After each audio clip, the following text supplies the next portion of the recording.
भुजबळांच्या मंत्रिमंडळातील समावेशावरून अंजली दमानिया यांनी मात्र हल्लाबोल केलाय। एका भ्रष्ट मंत्र्यांच्या जागी दुसरा भ्रष्ट मंत्री येणार, जनता अशीच भरडली जाणार। असा काय नाईलाज आहे की सभ्य माणसं राजकारणात मिळत नाहीत, अशी प्रतिक्रिया आता अंजली दमानिया यांनी दिली। छगन भुजबळ यांच्या मंत्रिमंडळातील एंट्रीवरून अंजली दमानिया यांनी आता हे सवाल उपस्थित केले।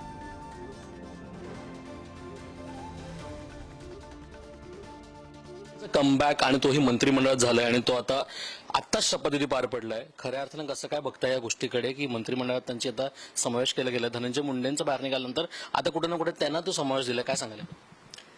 काय बोलू तेच कळत नाहीये मला।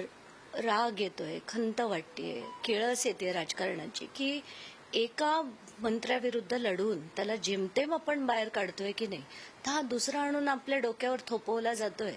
आणि तो व्यक्ती कोण आहे तर बाबा, जसं आपण म्हणतो ना, ईडी भूषण मंत्री एक पुन्हा यांच्या युती सरकारमध्ये आलाय, काय म्हणायचं असाच प्रश्न पडलाय मला। आणि कशासाठी तर आता सांगितलं जातंय की ओबीसी समाजाला नेतृत्व देण्यासाठी। कसला ओबीसी समाज आणि काय केलं त्यांनी ओबीसी समाजासाठी? गेल्या 10 वर्षात मला तुम्ही दाखवा की भुजबळांनी काय केलं ओबीसी समाजासाठी। कुठला माळी, म्हणजे ते एक स्वतः सोडून कुठला एक माळी व्यक्ती मला असा दाखवा की ज्यांचा उद्धार छगन भुजबळांनी केलाय।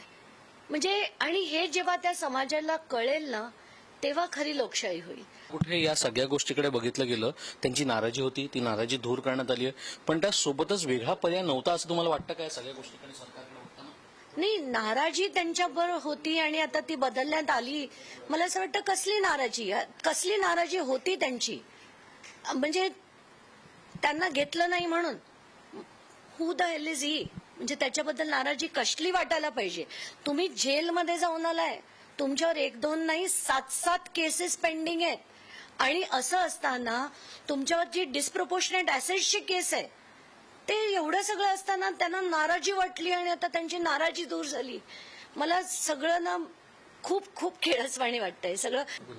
तुम्ही बघू शकता, एकंदर पाहिलं गेलं तर छगन भुजबळ यांचा कमबॅक इकडे होतोय, पण दुसरीकडे खंत मात्र व्यक्त केली जाते। कविता सोबत श्रेयस, पुढार न्यूज, मुंबई।